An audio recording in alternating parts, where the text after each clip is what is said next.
উত্তৰাখণ্ডত অনুষ্ঠিত হোৱা ৩৮ সংখ্যক নেচনেল গেমছত উষু খেলত ৰূপৰ পদক লাভ কৰি অসমলৈ গৌৰৱ কঢ়িয়াই আনিছে ডিমৌৰ চেঁচামুখ ভেকুৰি চাপৰিৰ যুৱক ক্ষুদ্ৰ পাংগিঙে। ডিমৌৰ ৰাইচাই গ্ৰাম্য ক্ৰীড়াংগনৰ উষু প্ৰশিক্ষণ কেন্দ্ৰৰ খেলুৱৈ ক্ষুদ্ৰ পাংগিঙে অসম দলক প্ৰতিনিধিত্ব কৰি ৩৮ সংখ্যক নেচনেল গেমছত ৭৫ কিলোগ্ৰাম শাখাত ৰূপৰ পদক লাভ কৰে। কৃষক খগেন পাংগিং আৰু দীপালী পাংগিঙৰ সন্তান ক্ষুদ্ৰ পাংগিঙে ৰাষ্ট্ৰীয় ক্ৰীড়াত ৰূপৰ পদক লাভ কৰাত উৎফুল্লিত হৈ পৰিছে ডিমৌ সমষ্টিৰ বিধায়ক সুশান্ত বৰগোহাঁইৰ লগতে প্ৰশিক্ষক তথা স্থানীয় ৰাইজ।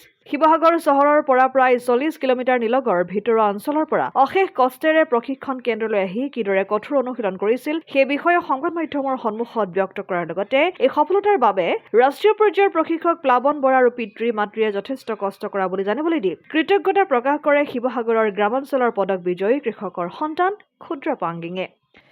বেছি বহুত ভাল লাগিছে আৰু এই ফলাফলটো পোৱাৰ কাৰণে বহুত বেছি ভাল লাগিছে আৰু উত্তৰাখণ্ডত 28ৰ পৰা শুৰু হৈছিলে, এতিয়া 22 তাৰিখ খতম হৈছে আমাৰ ফেব্ৰুৱাৰীত আৰু বহুত বেছি ভাল লাগিছে। আপোনালোকে মৰম চেনেৰে ইমান আগুৱাই যাব পাৰিছো আৰু ছাৰে যিমান মোক কষ্ট দি প্ৰশিক্ষণ দিয়ে ইমান মই কষ্ট কৰিব পাৰোঁ। ছাৰে যিমান মোক হাৰ্ড প্ৰেক্টিচ দিলেও মই হাৰ নেমানো, ছাৰৰ বিনিময়ে মই যিমান পাৰোঁ ইমান কৰোঁ মই, আৰু ছাৰে বহুত মোক কষ্ট কৰি মোক এই পৰ্যায়লৈ পাবলৈ সক্ষম হৈছে। আৰু মই ইমানে ক'ব বিচাৰিছোঁ যে আমাৰ ডিমৌ সমষ্টিৰ বিধায়ক সুশান্ত বৰগোহাঁই ছাৰো মোক হেল্প কৰিছে আৰু সুশান্ত বৰগোহাঁই ছাৰো মোক বহুত বেছিভাগে মোক টুইট কৰিছে, ভাল লাগিছে আৰু ছাৰে সিহঁতে ইমান ছাপোৰ্ট কৰিছে আৰু ইমানেই ক'ব, বহুত বেছি ভাল লাগিছে। আগলৈ এতিয়া এছিয়ান গেমছ আহিছে, ৱৰ্ল্ড কাপ আহিছে, তাৰ বিনিময়ে মই বহুত প্ৰেক্টিচ কৰিব লাগিব আৰু ইয়াতকৈ বেছি হাৰ্ড ৱৰ্ক কৰিব লাগিব আৰু এই পৰ্যায়লৈ যাবলৈ হ'লে আপোনালোকৰ বহুত আশীৰ্বাদ লাগিব, মৰম চেনেহ দি গৈ থাকিব আপোনালোকে মোক, আৰু মই যিমান কষ্ট পাৰিম ইমান নিজকে কষ্ট কৰিম।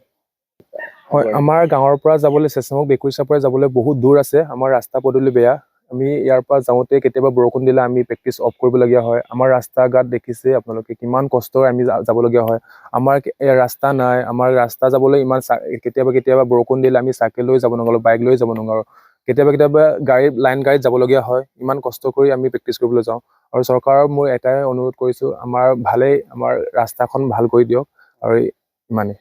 পাপাই মোক ক'বলৈ ভাষা নাই, যিমান কষ্ট কৰে মোৰ মা পাপাৰ মোৰ ভগৱান আৰু ছাৰে ভগৱান।